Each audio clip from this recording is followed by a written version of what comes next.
Assalamualaikum warahmatullahi wabarakatuh. Halo semuanya, kepada Bapak Ibu dosen dan teman-teman sekalian. Pada kesempatan ini, saya Arifatul Nurhayati dengan NIM S1A023060 akan mempresentasikan hasil makalah saya yang berjudul Analisis Putusan Mahkamah Konstitusi nomor 19 garis miring PUU strip 22 garis miring 2024 dalam perspektif hukum pajak. Oleh karena itu, mari kita bahas bersama. Mahkamah Konstitusi atau MK adalah lembaga yang memiliki kewenangan melakukan judicial review, yakni menguji undang-undang terhadap Undang-Undang Dasar 1945. Nah, salah satu kasus penting yang akan saya bahas di sini adalah putusan MK nomor 19 garis miring PUU strip 22 garis miring 2024. Yang mana perkara ini berhubungan dengan penerapan pajak barang dan jasa tertentu atau PBJT.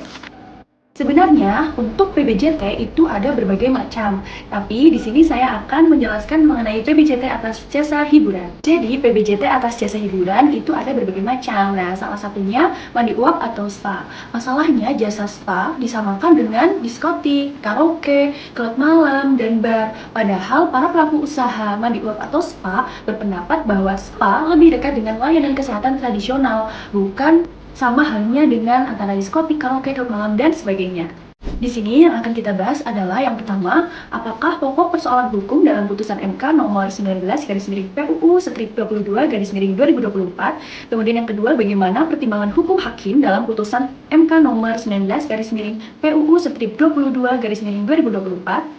Dan yang ketiga, bagaimana implikasi kedudukan usaha spa setelah adanya putusan MK nomor 19 garis miring PU strip 22 garis miring 2024. Kali ini kita masuk ke identitas para pihak.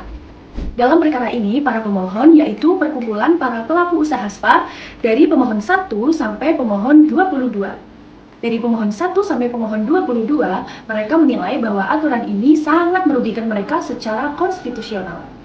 Selanjutnya, termohon di sini adalah Presiden Republik Indonesia dan DPR RI selaku pembentuk undang-undang.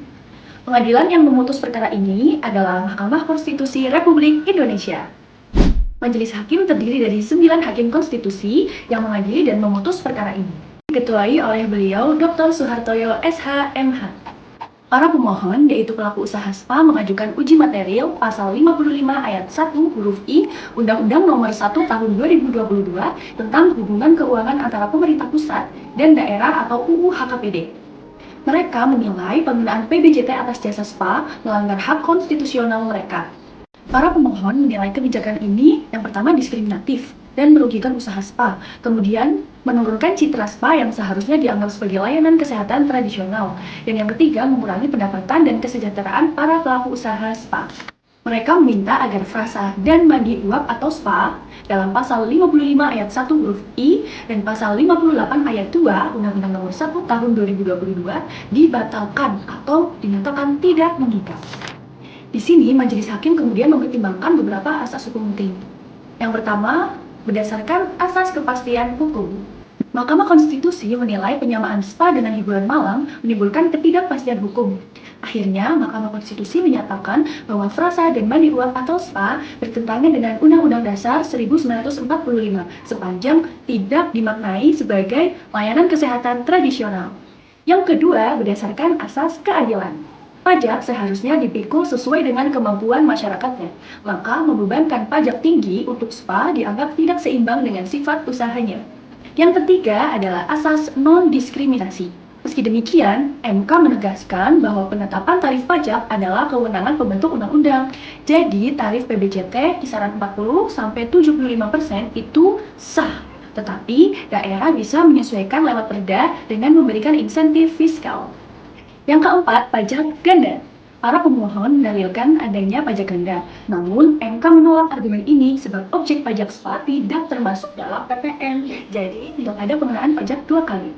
Setelah majelis hakim mempertimbangkan, maka 9 hakim MK kemudian mengadili isi putusannya adalah sebagai berikut.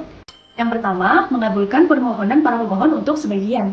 Yang kedua, menyatakan selesai dan mandi uap atau SPA dalam pasal 55 ayat 1 huruf I Undang-Undang Nomor 1 Tahun 2022 tentang hubungan keuangan antara pemerintah pusat dan pemerintah daerah bertentangan dengan Undang-Undang Dasar Negara Republik Indonesia tahun 1945 dan tidak mempunyai kekuatan hukum mengikat secara bersyarat sepanjang tidak dimaknai sebagai bagian dari jasa pelayanan kesehatan tradisional. Kemudian yang ketiga, memerintahkan penguatan putusan ini dalam Berita Negara Republik Indonesia sebagaimana mestinya. Dan yang keempat, menolak permohonan para pemohon untuk selain dan selebihnya. Nah, dari putusan tersebut, apa sih implikasi kedudukan usaha SPA untuk selanjutnya?